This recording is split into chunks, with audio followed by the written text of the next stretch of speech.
በትግራይ ክልል ከምን ጊዜውም በላይ የጦርነት ስጋት እንዳንዣበበ ዘኢኮኖሚስት ዘገበ።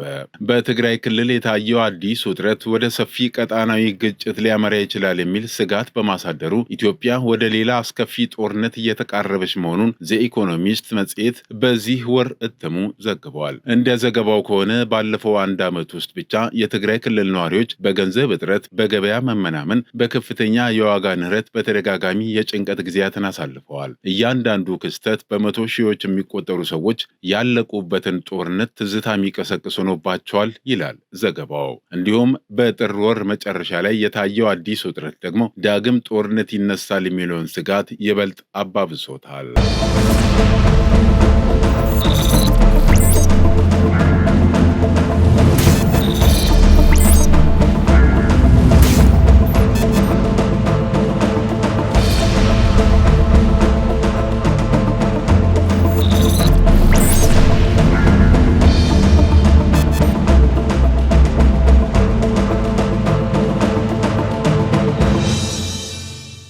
ጤና ይስጥልኝ የተወደዳችሁና የተከበራችሁ የሐቅና ሳቅ ሚዲያ ተከታታዮች፣ ሰላምታችን በያላችሁበት ይድረስ። አዳዲስና ወቅታዊ መረጃዎችን የያዘው ወሳኝ መረጃ አሁን ጀመረ።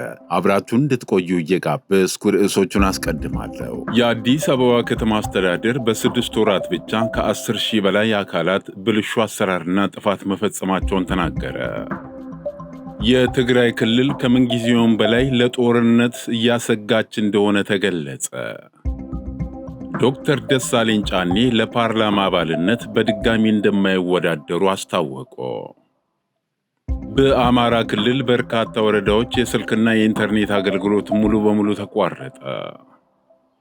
እንስቷን ደፍሮ ለሞት የዳረጋት ወንጀለኛ በ16 ዓመት ጽኑ እስራት ተቀጣ።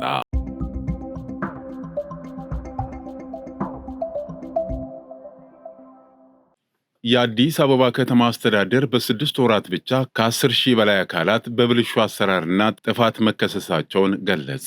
የከተማ አስተዳደሩ በ6 ወራት ብቻ ከ10,500 በላይ አመራሮች፣ ዳይሬክተሮች፣ የቡድን መሪዎች፣ ሰራተኞች ብልሹ አሰራር መፈጸማቸውን ገልጸዋል።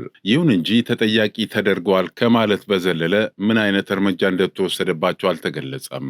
ባለፉት 6 ወራት ከ160 ቢሊዮን ብር በላይ ገቢ ተሰብስቧል። ደረሰኝ ሳይቆርጡ በተገኙ 7678 ነጋዴዎች፣ ብልሹ አሰራር በፈጸሙ 286 ሰራተኞች ላይ ህጋዊ እርምጃ ተወስዷል። 16.72 ቢሊዮን ብር ለተማሪ ምገባ፣ ለዩኒፎርም፣ ለጤና መድህንና ለትራንስፖርት ድጎማ ውለዋል። በልማታዊ ሴፍቲኔት ደግሞ 1.138 ቢሊዮን ብር ወጪ ተደርጓል። 370 አገልግሎት በቴክኖሎጂ ታግዘው አገልግሎት እንዲሰጡ በተቋማቱ ውስጥ 183 የህፃናት ማቆያ፣ 100 የሰራተኞች ካፌቴሪያ፣ 166 የሸማቾች ሱቅ እንዲደራጁ ተደርጓል። ተገልጋዮችን በማንገላታትና ጥፋት በመፈጸም የተከሰሱ 61 አመራሮች፣ 126 ዳይሬክተሮችና የቡድን መሪዎች፣ 3542 ሰራተኞች በፈጸሙት ጥፋት ተጠያቂ ተደርገዋል።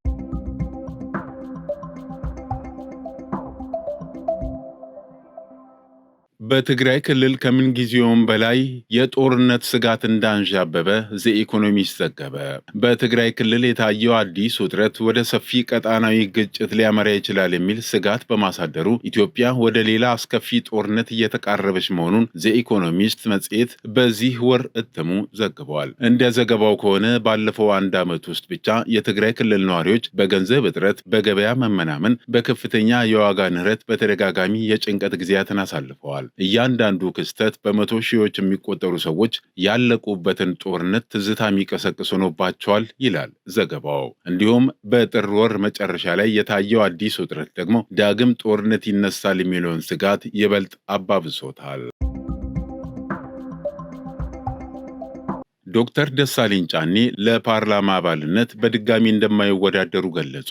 የአማራ ብሔራዊ ንቅናቄን በመወከል በባህር ዳር ከተማ ምርጫ ክልል ተመርጠው ላለፉት 4 ዓመታት ተኩል በሕዝብ ተወካዮች ምክር ቤት የቆዩት ዶክተር ደሳለኝ ጫኔ በመጪው ምርጫ እንደማይወዳደሩ አስታወቁ።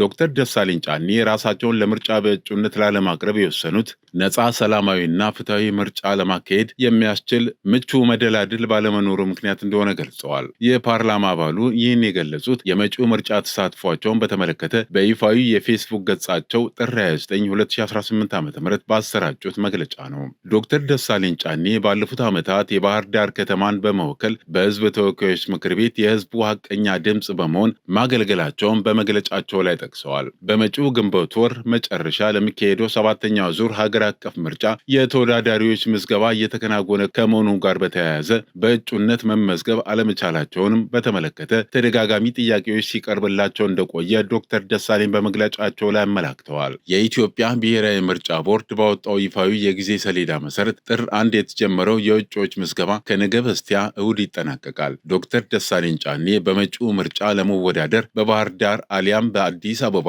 በእጩነት እንዲቀርቡ ከአንዳንድ ፓርቲዎች እድሉ ተሰጥቷቸው እንደነበር በዛሬው ዕለት ባወጡት መግለጫ አስታውቀዋል። በአሁኑ ወቅት የአማራ ብሔራዊ ንቅናቄን አብንን ከሚመሩት አመራሮች ጋር ቅራኔ ያላቸው የፓርላማ አባሉ እድሉን የሰጧቸውን ፓርቲዎች በስም ከመጥቀስ ተቆጥበዋል።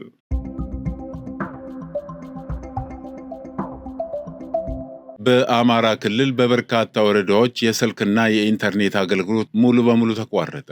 በአማራ ክልል ሰሜን ሸዋ፣ ምስራቅ ጎጃም እና ምዕራብ ወሎ አካባቢዎች የስልክ የኢንተርኔት አገልግሎት ተቋርጧል። ኢንተርኔት የተቋረጠባቸው አካባቢዎች ጽንፈኛው የሚንቀሳቀስባቸው ከመሆናቸው ጋር ተያይዞ መንግስት በተጠቀሱት አካባቢዎች ድንገተኛ ዘመቻ ለመውሰድ ካለው እቅድ ጋር የተያያዘ መሆኑን እየተነገረ ይገኛል። በተመሳሳይም በአሁኑ ወቅት በኦሮሚያ ክልል የምዕራብ ሸዋና ሰላሌ አካባቢዎች ሙሉ ሙሉ የኢንተርኔት መቋረጥ እንዳለ ተመዝግበዋል። ከዛሬ ጀምሮ በአማራ ክልል የስልክ ጥሪ፣ የአጭር ጽሑፍ መልእክት ኤስኤምኤስ እና የኢንተርኔት አገልግሎቶች ሙሉ በሙሉ ከተቋረጡባቸው አካባቢዎች መካከልም በዋነኝነት ደጀንና ባሶ ሊበን ገጠራማ አካባቢዎች፣ መርሃ ቤቴ፣ ይፋት፣ መንዝ፣ ወግዲ፣ ጃማ ደጎሎ እና ሸበል በረንታ ይገኙበታል። እንዲሁም መረጃ ለማሰባሰብ አዳጋች የሆኑ የገጠር አካባቢዎችም ኢንተርኔት በከፊልና በሙሉ የተቋረጠባቸው መሆኑ የተገለጸ ሲሆን መንግስት አገልግሎቶቹን በማቋረጥ የታጣቂዎቹን ግንኙነት ለመቁረጥና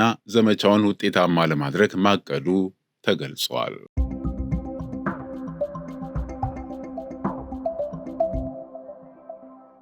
በአዲስ አበባ አይጦች የቲቪ በሽታን በደቂቃዎች ውስጥ እየለዩ እንደሆነ ተገለጸ።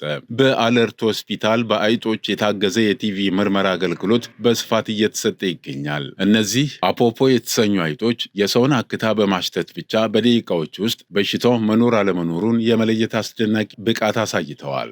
በአጉሊ መነጽር እስከ 2 ሰዓት የሚፈጀውን ምርመራ እነዚህ አይጦች በሰከንዶች ውስጥ ያከናውኑታል ተብሏል። እስካሁን በተደረገው ምርመራ ከ170 ሺህ ናሙናዎች ውስጥ 3000 የሚሆኑ የቲቪ ታማሚዎችን በትክክል ለይተዋል። አይጦቹ ታንዛኒያ ውስጥ ለ9 ወራት ከፍተኛ ስልጠና የወሰዱ ሲሆን በሽታው ያለበትን ናሙና ሲያገኙ በመቧጨር ምልክት ይሰጣሉ። አንድ አይጥ እስከ 5000 ዩሮ የሚገመት ዋጋ ያለው ሲሆን እስከ 8 ዓመት የመኖር አቅም አለው። ታንዛኒያ የዚህ ቴክኖሎጂ መነሻ ስትሆን በአሁኑ ወቅት በርካታ ሆስፒታሎች አይጦችን በመጠቀም የምርመራ ፍጥነታቸውን በ25 በመቶ ማሳደግ ችለዋል። ሞዛምቢክ በዋና ከተማዋ ማፑቶ የሚገኙ ክሊኒኮች አይጦችን በመጠቀም በሺዎች የሚቆጠሩ የቲቪ ታማሚዎችን በመለየት የሕክምና ተደራሽነትን አሳድጋለች። ካምቦዲያ በደቡብ ምስራቅ እስያ ደግሞ እነዚህ አይጦች ከቲቪ ምርመራ ባለፈ የመሬት ውስጥ ፈንጂዎችን በማሽተት በመለየት ረገድ ትልቅ ስራ እየሰሩ እንደሆነ ተገልጸዋል።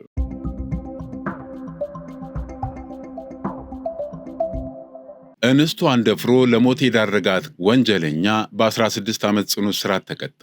የወንጀል ድርጊቱ የተፈጸመው በትግራይ ክልል ምስራቃዊ ዞን ጋንታ አፈሹም ወረዳ ኮከብ ጽባህ ቀበሌ ገበሬ ማህበር ነው። በሪሁ ኃይሉ የተባለው ወጣት ወንጀለኛ ጥቅምት 10 2017 ዓ.ም ከምሽቱ 1 ሰዓት ላይ የተጠቀሰው ቀበሌ ገበሬ ማህበር ውስጥ ነዋሪ የሆነችውን እንስት ሳምራዊት ባራኪ ጨለማ ተገን በማድረግ ይደፍራታል። በወንጀለኛው የጭካኔ ያስገድዶ ድፍረት ተግባር የተናደደችው ሳምራዊት ወዲያውኑ ራሷን አጥፍታለች። የሳምራዊት የሞት መንስኤ በኃይልና ጭካኔ የተፈጸመባት ጾታዊ ድፍረት መሆኑ በሰውና በማስረጃ ያረጋገጠው የዞኑ ማዕከላዊ ፍርድ ቤት ጥር 26 2018 ዓ.ም ባወለው ችሎት ወንጀለኛው በ16 ዓመት ጽኑ እስራት እንዲቀጣ ወስኗል።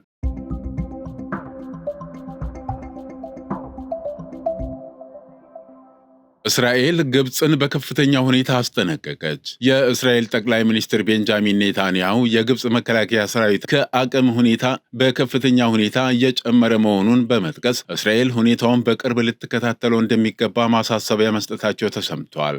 ጠቅላይ ሚኒስትሩ ይህን ማስጠንቀቂያ የሰጡት ዛሬ ለክኔሴት የእስራኤል ፓርላማ የውጭ ጉዳይና የመከላከያ ኮሚቴ በሰጡት የዝግጅት ስብሰባ ላይ መሆኑን የዕብራይስጥ መገናኛ ብዙሃን ዘግበዋል። እንደ ዘገባዎቹ ከሆነ ኔታንያሁ የግብፅ ጦር የተጠናከረ ነው፣ እኛም በንቃት ልንከታተለውና ከዚህ በላይ ተጨማሪ ጦር እንዳትገነባ መከላከል ይገባል ብለዋል። እስራኤልና ግብፅ የጋራ ግንኙነትና ጥቅሞች እንዳሏቸው የገለጹት ጠቅላይ ሚኒስትሩ ይህም ሆኖ የግብፅ ጦር አቅም እስራኤልን ወደሚያሰጋ ደረጃ እንዳይደርስ ኢየሩሳሌም መከላከል አለባት ሲሉ አጽንኦት ሰጥተዋል። የተከበራችሁ የሐቅና ሳቅ ሚዲያ ተከታታዮች ለዕለቱ ያዘጋጀናቸው ዋና ዋና መረጃዎች እነዚህን ይመስሉ ነበር። መልካም ጊዜ። መነሻችንም መድረሻችንም ኢትዮጵያ።